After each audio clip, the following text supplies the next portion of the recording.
to another Real Talk reaction. This one's for The Office. Season 5, episode number 14, part 2. Or 13, part 2. However you want to do it. Don't forget to like and subscribe, though. Hit the notification bell as well. Tell a friend that the algorithm is superior. Thank you. Alright, executive producer E comes through to say, I absolutely love getting to see your reaction to this. Whereas I've seen the run of The Office more than a dozen times, I've personally seen this episode at least 50 times. The second part is good too, but this first part is my favorite episode of my favorite show, and to be honest, probably my favorite of all time personally. Wow. Minus some little kid show episodes because of nostalgia. I don't know when in rewatching of The Office I realized it was my favorite, but it was definitely when I watched the episode again. I feel that the feelings you have about the fire drill change from the first to future watchings because you don't know the outcome of it. But everyone has their favorite episode. Some people love dinner parties, some love more Jim Pam centered things. This is my favorite. Also, the movie is totally fictitious. This particular episode aired right after the Super Bowl that year, and because it was a program next to be aired, the network wanted to involve some famous people. Since Amy Adams wasn't known at the time she appeared, she was an exception to famous people just strolling into the office. The writers and producers didn't want to include a famous person entering the office environment like Matt Damon or something, so the movie was how they managed to wrap that in. As said before, in my eyes, part 2 is nearly as good as part 1 and definitely wraps up the episode. Okay. Then we have Joey coming through to say, can't wait for the second part of Stress Relief, this episode, also known as the roast on Michael Scott. Monica comes through to say, I agree with feeling bad for Michael at the end of the episode in the sense he isn't as bad as Dwight in causing stress to the other characters. But at the same time, Michael allows Dwight to get away with doing whatever he wants in the office, this episode being an example. He defended Dwight twice and saved his job when he should have been fired. The other employees obviously see Dwight can do whatever he wants with no consequences because of Michael. Great point.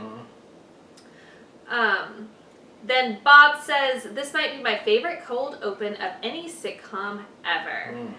Chief DeWeave says, this was the episode that started me on my office journey long ago. Keep up the great work. Also, love the Michaelism of when they have to pay for the dummy, and David says it costs $3,500, and Michael says $5,300 for a dummy. I think I completely missed that.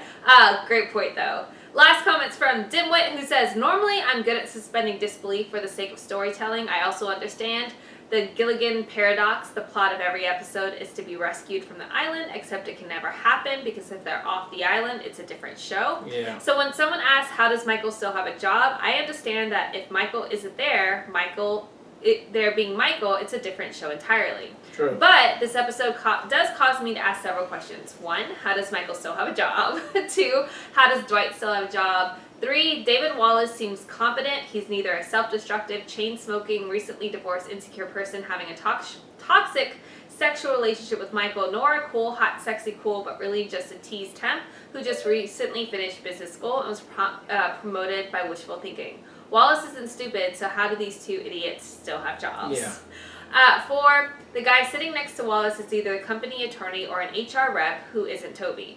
Either Dunder Mifflin has the worst lawyers east of Barry Zuckercord or the most inept HR department, but either way, the shenanigans are no longer contained in Scranton. New York is now...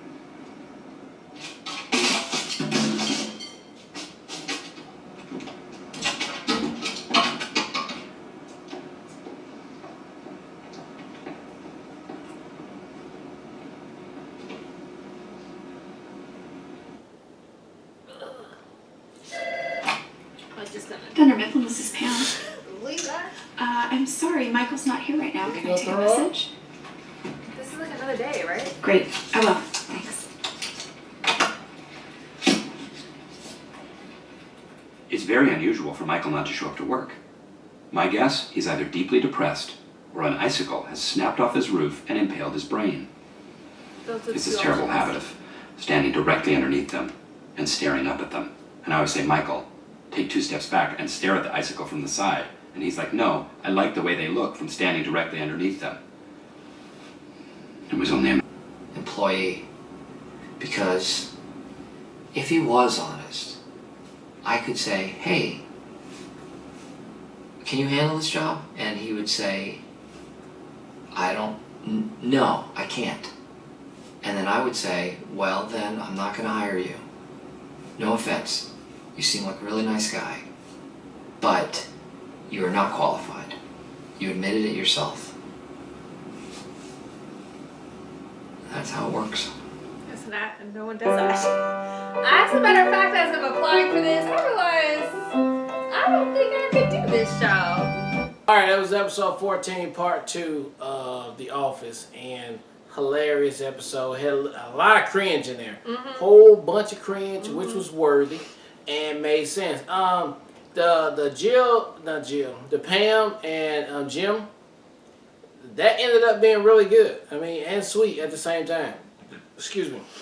So that worked out for real. But I mean, the Michael feeling some type of way, that was his own fault for wanting to have a roast, because you don't really know how roasts work. It's supposed to be really, really bad for you all day. They're calling out your faults. But he is true though. At the end of the roast, they are supposed to say something nice and like meaningful, like that's my best friend and blah blah. I like him, whatever. Because the people that love you the most are the people that's supposed to roast you. And so you didn't do that. You just gave it to people you know, you're just coworkers that you got on there. So you deserve every bit you get. You get it how you live, first of all, and that's just what it is. So I love this episode right here. Can't wait to see some more. Yeah, so I think it's a perfect way to tie in the last episode being the second part. It was perfectly done. I love, to your point, all the cringe aspect of the roast, but that's exactly what I expected. Yeah. I didn't expect, though, Angela being the first person to jump on stage and be like, I'm about to get the crowd involved. Right now. If you're da-da-da-da, Michael. I just thought that was surprising, so I like that. I love, again, Creed having his moment as far as what's a text message. He still, they did a very good job with his character, so I loved all of that. I love the fact that even though Michael set himself up, he took a personal day, that he came back, he was like, I'm gonna finish and like land all my roasted bombs. And I thought it was really well done too, and I like the fact that Stanley broke face and ended up cracking up, because it did relieve so much of the tension in the room, and everybody was able to like see like these jokes were pretty funny too. And I feel like it balanced the space out so well. I loved everything though about Jim and Pam. They do such a great job, in my opinion, of the relationship to make it not predictable. Like that's not where I saw that going at all. I thought it was going to be problematic and there's going to be drama, but the fact that and I feel like Pam acted her ass off, because you couldn't read her face when she stepped through the elevator either. I was like, she looks pissed. And I love the way that played out, that her dad recognized the way Jim spoke about her is something he's never felt in his relationship. So yeah, Jim is, the person that caused him to step away, but for the best possible reason in Pam's defense, or in Pam's perspective. So, I mean, I thought that's surprising. I didn't see that at all. So the fact that even in that relationship, the show continues to surprise me with the way that they go, it's really refreshing. So I loved everything about this episode. Great two-parter. Can't wait to see what we have next. All right, well, look, thank you guys again for watching another Real Talk reaction for The Office Season 5, episode number 14. And until next time, people.